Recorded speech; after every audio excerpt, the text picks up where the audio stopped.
이 시간에는 하나님께서 오늘 우리에게 주신 말씀 함께 봉독해 올려드리도록 하겠습니다.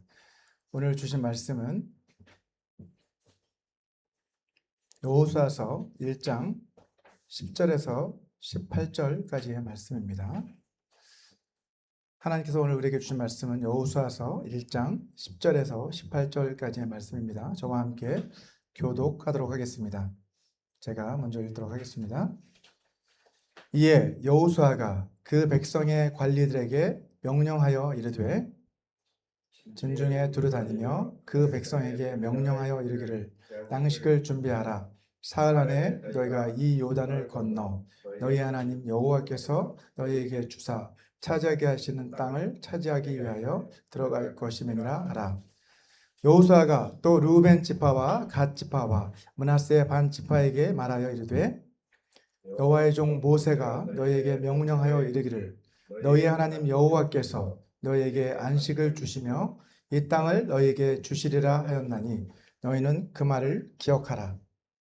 너희의 처자와 가축은 모세가 너희에게 준 요단 이쪽 땅에 머무르려니와 너희 모든 용사들은 무장하고 너희의 형제보다 앞서 건너가서 그들을 돕되 너희의 안식하게 하신 것 같이 너희의 형제도 안식하며 그들도 너희의 하나님 여호와께서 주시는 그 땅을 차지하기까지 하라.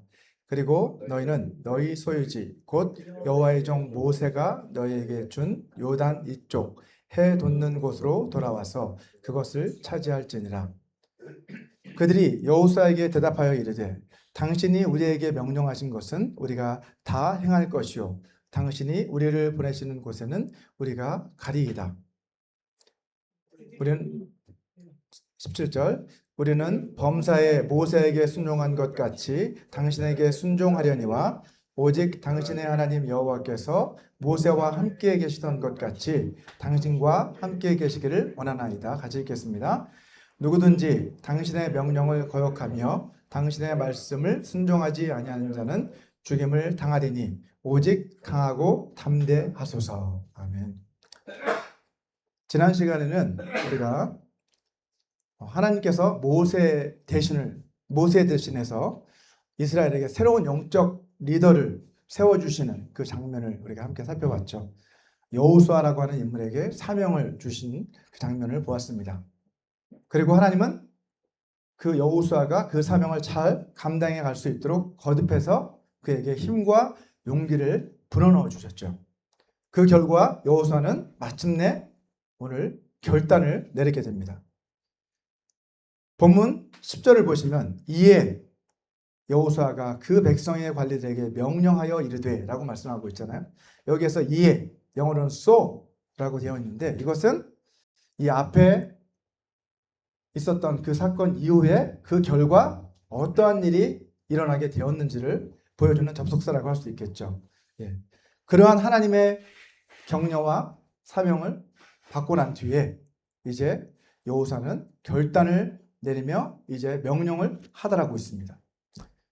자, 이와 같이 하나님이 주신 그 사명을 깨닫고 이제 그 사명을 완수하기 위해서 여호수아가 결단을 내고 교회 그 이스라엘 공동체에게 이런 사명을 선포하고 있는 것이 바로 오늘 본문의 말씀이라고 할 수 있습니다. 자, 그렇다면 하나님께서 우리 교회에 주신 사명은 무엇입니까, 여러분? 여러분 혹시 이 주보를 자세히 보시면 주보에 뭐가 기록되어 있습니까? 우리 교회의 사명 선언문이 기록이 되어 있습니다. 윗부분에 보면 우리 같이 이 사명 선언문을 같이 한번 다 같이 한 목소리로 읽어보도록 하겠습니다. 우리 같이 읽겠습니다. 시작. 예수 그리스도의 복음과 사랑으로 모든 민족과 세대를 제자 삼아 하나님께 영광을 돌린다. 이것이 우리 교회의 사명 선언문입니다. 사실 이 사명은 우리 교회만의 사명이 아니죠. 주님께서 모든 그리스도인과 또 모든 교회에게 주신 가장 큰 사명이 바로 이 사명입니다. 그래서 이 사명을 뭐라고 부릅니까? 가장 큰 사명, 그래서 대사명 혹은 지상명령 이렇게 우리가 부르는 것이죠. 자, 오늘 말씀을 통해서 우리 모두가 이러한 주님의 대사명을 우리가 깨닫고 사명으로 하나 된 공동체를 어떻게 이루어 나가야 하는지, 어떻게 하면 그렇게 될 수 있는지를 결단하는 그러한 시간이 되기를 바랍니다. 자, 첫 번째, 교회가 사명으로 하나가 되기 위해서는 영적인 질서가 필요합니다. 자, 지난 시간에 우리가 함께 살펴봤던 것처럼 하나님께서는 이스라엘의 새로운 영적 리더인 여호수아에게 사명을 주시죠.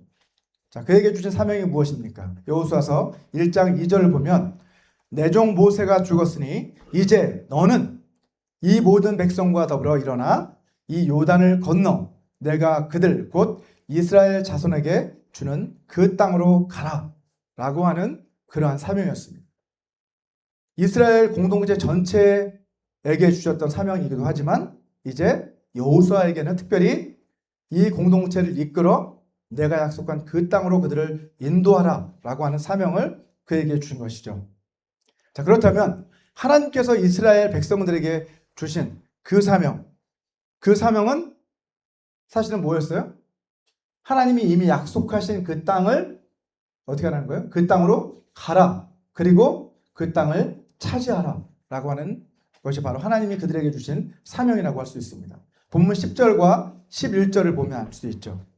뒷부분에 보면 너희가 이 요단을 건너 너희 하나님 여호와께서 너희에게 주사 차지하게 하시는 땅을 차지하기 위하여 들어갈 것임이니라 라고 이렇게 명령을 전달하고 있습니다.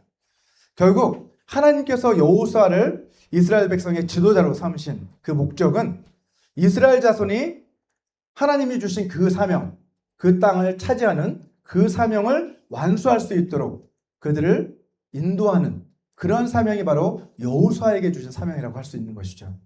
자, 이것은 오늘 이 말씀은 오늘날의 교회 공동체에도 똑같이 적용이 될 수 있습니다.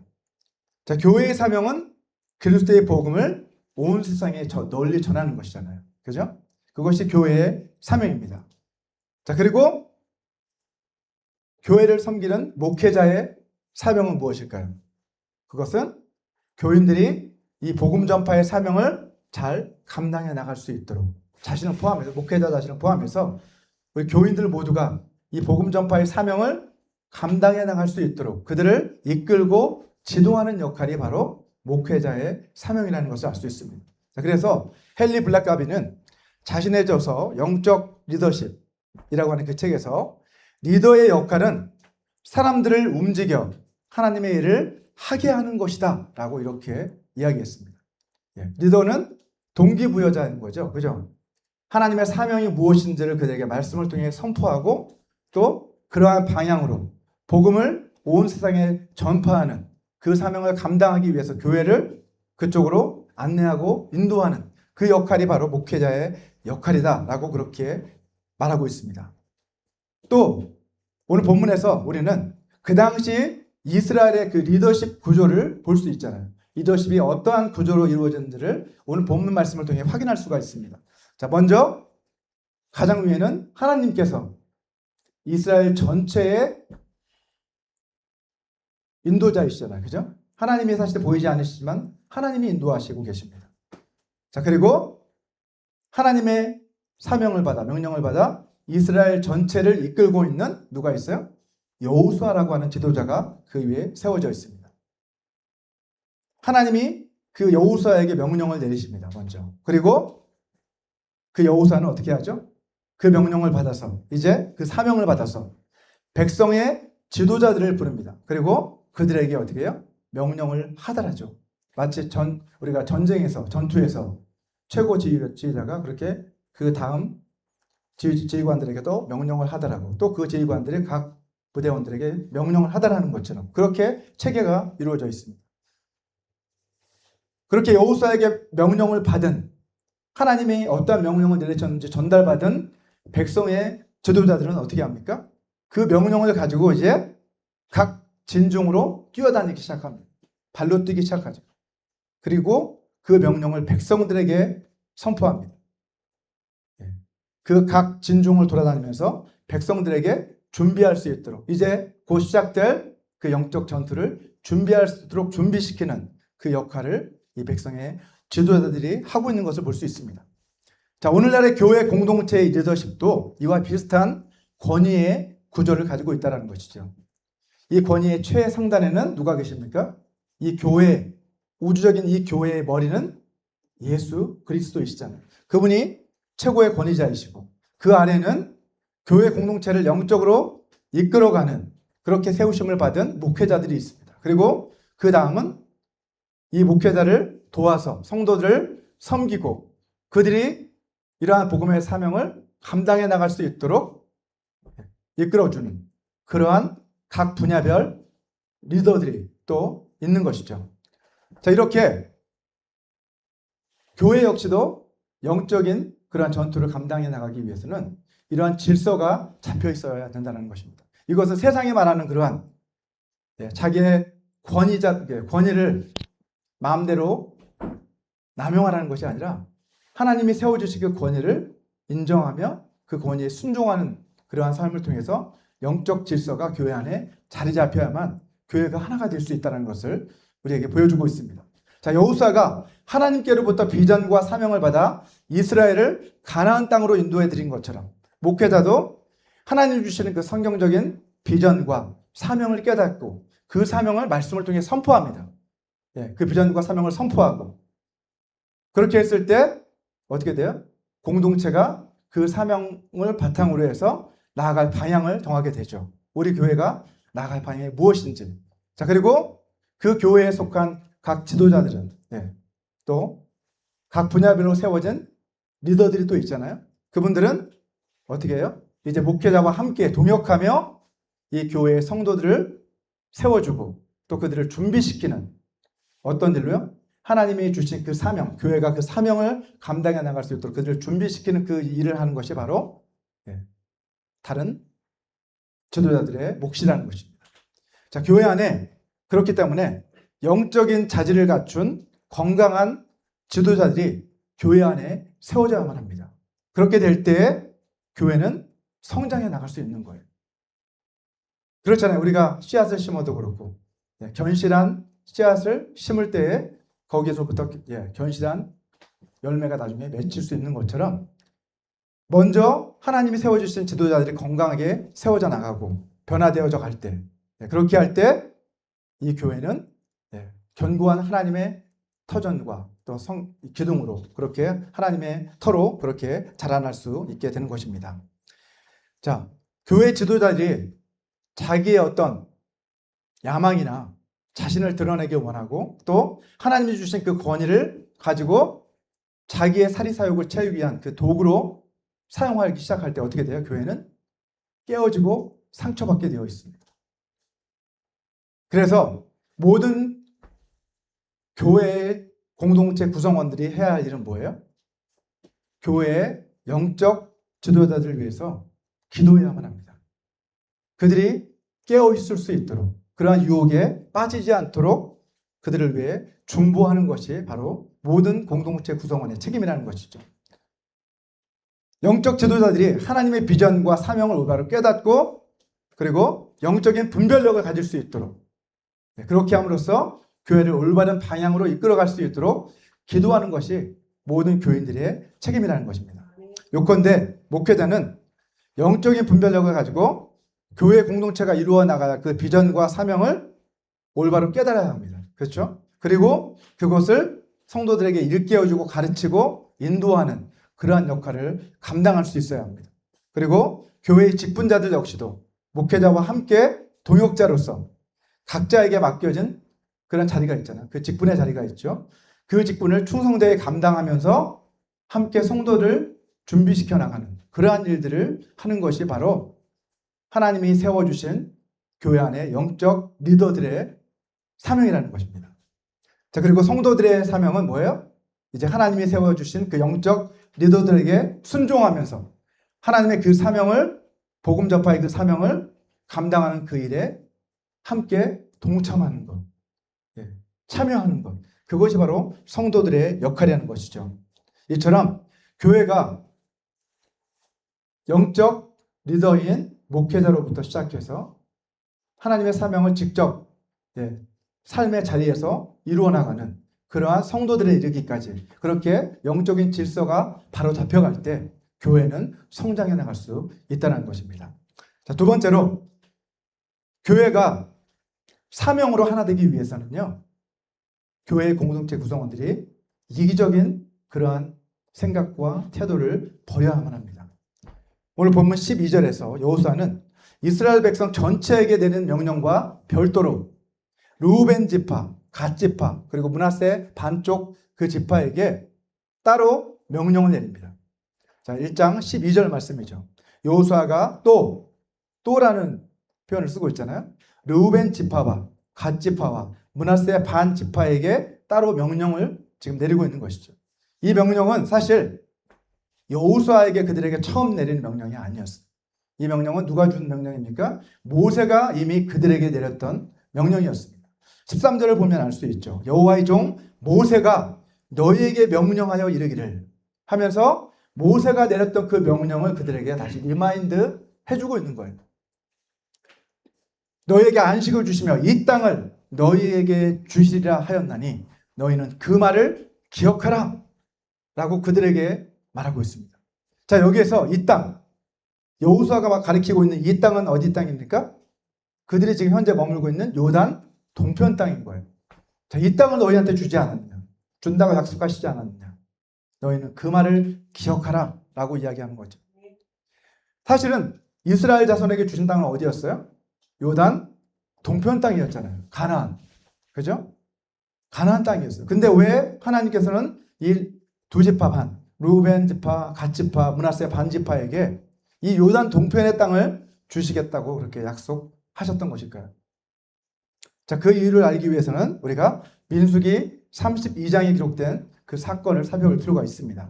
당시 이 르우벤 지파와 갓 지파는 성경을 한번 나중에 읽어보시면 그들은 수많은 가축대가 있었다라고 성경에 말씀하고 있어요.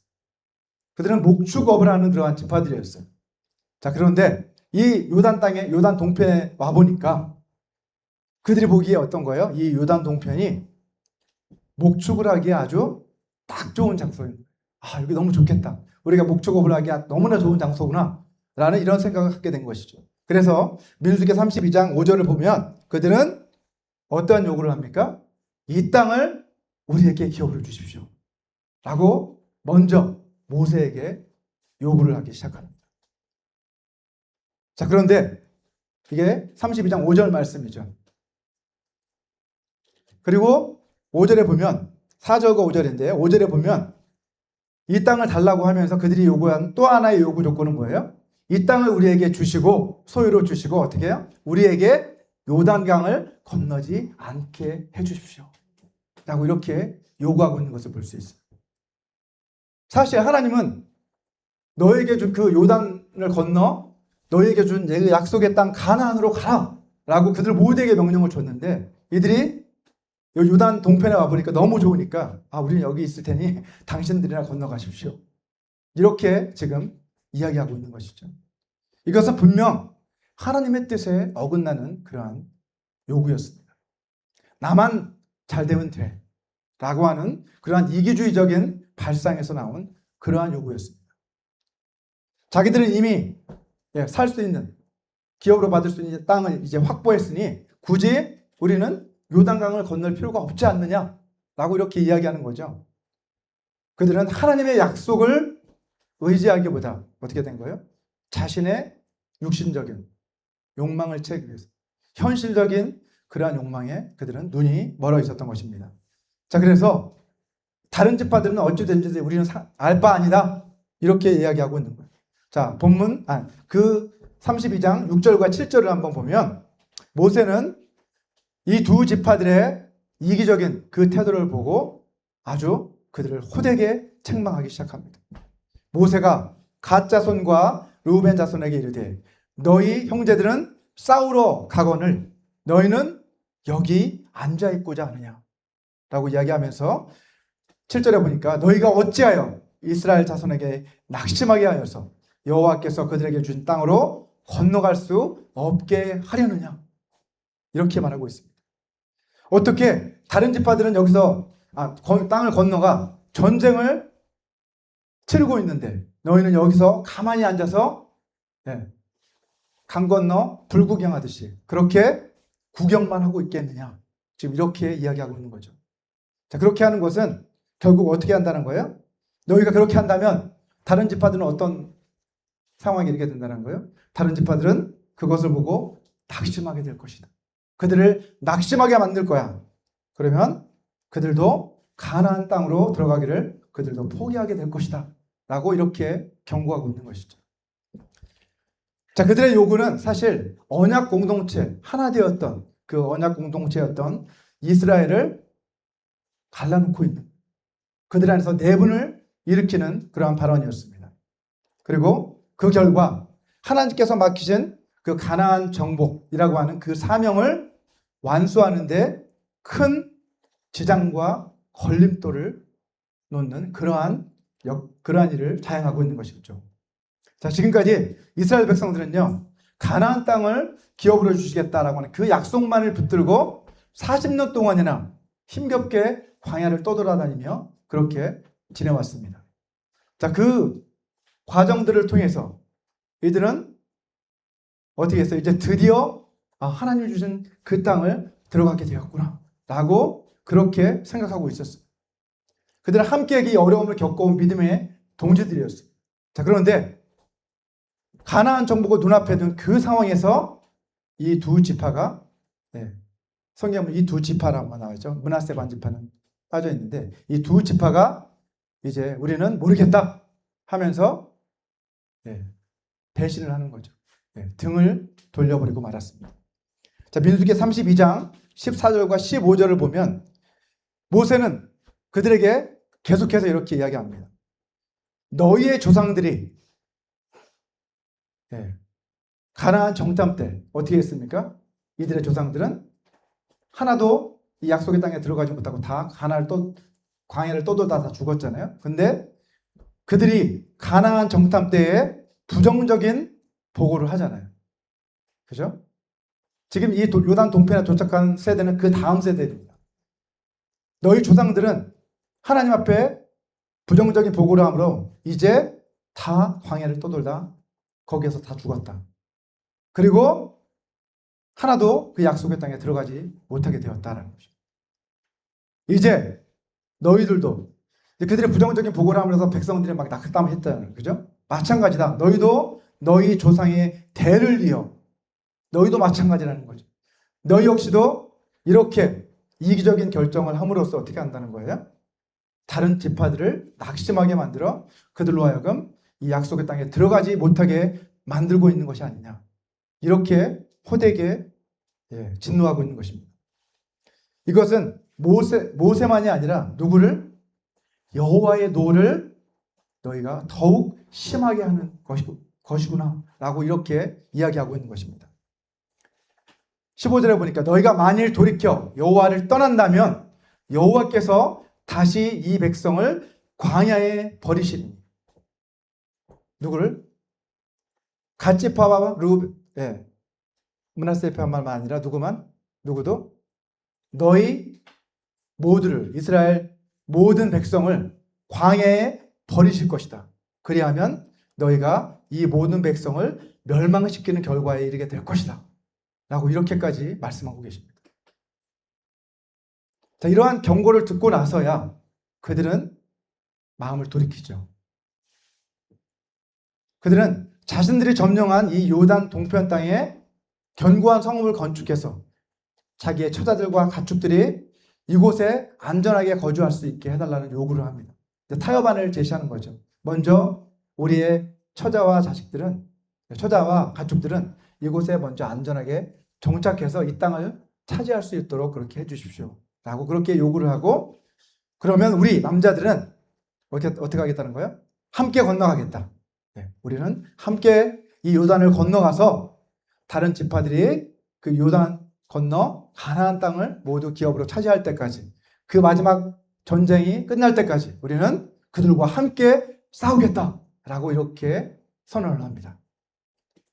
결국 모세는 그 타협안을 받아들이죠. 그리고 민수기 32장 28절을 보게 되면 모세는 그들을 다 불러놓고 제사장이었던 엘르아살, 그리고 그때 새로운 리더였던 여호수아, 이 두 사람을 증인으로, 그죠? 두 사람의 증인이 필요하잖아요. 증인으로 세워놓고, 그뿐만이 아니라 각 지파의 리더들을 다 불러 모아놓고 그 앞에서 이러한 사실을 공표합니다. 너희가 이렇게 맹세하였지 않았냐? 반드시 그 맹세를 지켜라라는 그런 의미죠.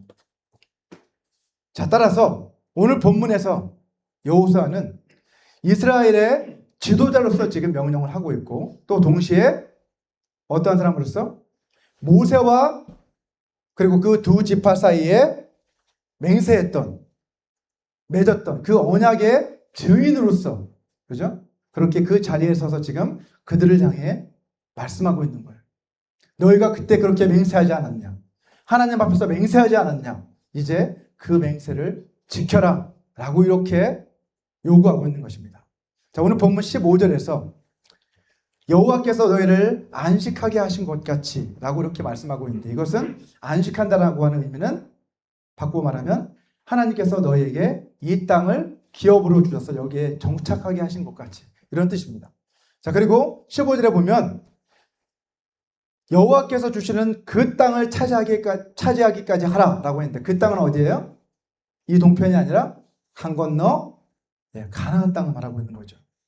그리고 그 땅을 완전히 정복하게 되면, 그리고 나서야 너희가 이 땅으로 돌아와서 이 요단 이쪽 해돋는 동편, 요단 동편 땅으로 다시 돌아와서 너희 처자가 있는 이곳으로 돌아와 이 땅을 차지하거라 라고 이렇게 명령을 내리고 있습니다. 함께 싸우라는 것이죠.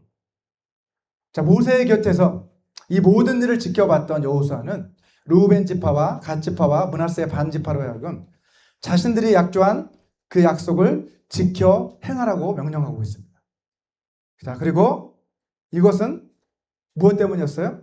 이제 다른 지파들도 이들의 행동 때문에, 이러한 이기적인 태도 때문에 그들이 낙심하거나 그 사명을 포기하는 일이 없도록, 이 모든 지파가 다시 하나가 되어질 수 있도록 모든 그 지파의 리더들을 세워놓고 그 앞에서 지금 이 사실을 공표하고 또 선언하게 하고 있는 것입니다. 자, 이와 마찬가지라는 것입니다. 오늘날의 교회 공동체 역시 주님의 사명을 우리가 감당해 나가기 위해서는요, 모든 교회의 구성원들이 사명을 이루어 나가는 그 일에 한 마음과 한 뜻이 되어야만 합니다. 그렇게 될 때 성령께서 그 공동체 안에 임재하시고, 그렇게 함으로써 성령이 주시는 그 권능을 통해 그 교회는 초대교회가 그렇게 했던 것처럼 그렇게 하나님 주신 복음 전파의 사명을 감당해 나갈 수 있게 되는 것이죠. 자, 우리가 이미 사도행전에서 살펴봤던 것처럼 사도행전 4장 32절 말씀을 보시면 이렇게 기록하고 있습니다. 믿는 무리가 한 마음과 한 뜻이 되어 모든 물건을 서로 통용하고 자기 재물을 조금이라도 자기 것이라 하는 이가 하나도 없더라 라고 이렇게 기록을 하고 있습니다. 자, 이것이 바로 하나님이 주신 그 사명으로 하나 된 공동체의 모습이라는 겁니다. 성령에 이끌려서 하나님의 사명만을 바라보고 나아가는 그 공동체의 가장 우리가 성경으로 봤을 때 가장 온전한 모습이 바로 이 초대교회의 모습이라는 것이죠. 모든 물건을 서로 통용하고 자기 재물을 조금이라도 자기 것이라 하는 자가 없었다라는 것은 전에도 말씀드렸지만, 이것은 공산주의처럼 모든 것을 다 내놓으라는 것이 아니고 뭐라는 거예요? 자원하는 마음으로, 내가 그 사명을 깨달았다고 한다면 자원하는 마음으로 하나님의 사역에 동참하기 위해 기꺼이 하나님 앞에 헌신하라는 것이죠. 개인적이고 이기적인 태도를 바꿔 말하면 그것을 버리라는 겁니다. 나만 살겠다, 나만 행복하고 나만 누리면 된다라는 것 생각을 버리고 어떻게 하라는 거예요? 그것을 버리고 공동체를 위해서 함께 나눌 수 있는 그러한 삶을 너희가 살아야 한다라고 그렇게 이야기하고 있는 것입니다. 자, 우리 교회도 이처럼 하나님의 사명으로 하나가 된 그러한 공동체를 이루어 나갔으면 좋겠습니다. 우리 마지막으로 교회가 사명으로 하나 되기 위해서는요, 영적 리더의 권위를 세워주는 그러한 공동체가 되어야만 합니다. 오늘 본문 16절에서 18절까지는 여호수아의 그 명령에 대해서 모든 백성의 지도자들이 어떠한 반응을 보였는지를 우리에게 기록을 해주고 있습니다. 먼저 본문 16절과 17절 전반절을 보시면, 자, 그 백성의 지도자들을 다 지파별로 모아놓았잖아요. 그죠? 그들은 새로운 리더인 여호수아에게 이렇게 고백합니다.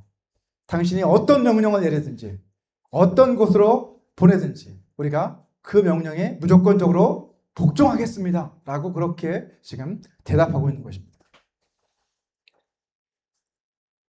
물론 여러분, 우리가 신앙생활을 하면서 영적 리더의 말을 분별할 필요가 있습니다. 왜요? 영적 리더도 사단에게 속을 수 있고 유혹을, 세상의 유혹과 육신의 욕망에 사로잡혀 눈이 멀 수 있기 때문이죠. 그래서 기도가 필요하다는 것입니다. 그래서 우리가 신앙생활하면서 영적 리더로 세워진 그분들이 과연 성경적으로 올바른 리더십을 가지고 올바르게 교회를 이끌어가고 있는지, 또 그렇게 가르치고 있는지 우리도 분별할 수 있는 그러한 분별력을 키워야 한다는 것을 알 수 있습니다. 만약 영적 리더의 명령이 성경적으로 올바른 것이 아니다 라고 하는 그 판단이 든다면, 그런 확신이 든다면 어떻게 해야 되는 거예요? 우리는 그 명령에 따르지 않아야 된다는 거예요. 자, 우리 신앙생활은 사실은 영적인 전투라고 볼 수 있습니다. 여러분도 아시다시피 전쟁에서는 지휘관의 명령이지만 어떤 명령이요? 합법적인 명령, 헌법에 따른 합법적인 명령, 그 명령에 만약에 불복종하게 된다면 어떻게 되는 거예요? 군인들은 명령 불복종으로 인해 어떻게 됩니까? 전투에서 명령 불복종을 하면 군법에 해부돼서 즉결 처형하도록 되어 있습니다. 자, 그래서 군인은 명령에 살고 명령에 죽는다 이런 말을 하고 있잖아요. 그죠? 전쟁에서 우리가 승리하기 위해서는 지휘관, 합법적인 그 지휘관의 명령을 따라야 한다는, 그 권위를 인정하고 그 명령에 복종해야 하는, 그것이 바로 군인의 사명이라는 것입니다. 이것이 교회 공동체에도 똑같이 적용된다는 거예요. 하나님께서 교회에게 주신 그 사명을 완수하기 위해서는 교회 구성원들이 하나님이 세워주신 그 영적 리더의 합법적인 그 명령, 하나님의 뜻에 맞는 그 명령에 어떻게 해야 된다는 거예요?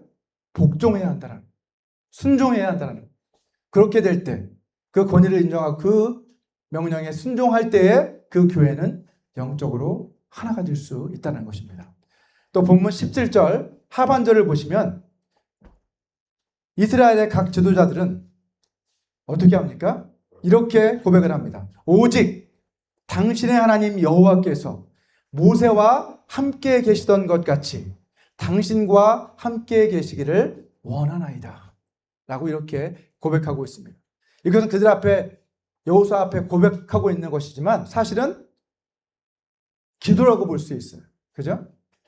마찬가지로 하나님께서 교회에게 주신 이 사명을, 복음 전파의 사명을 우리가 완수해 나가기 위해서는 교회 구성원들은 영적 리더들을 위해서 이렇게 기도가 필요하다는 것입니다.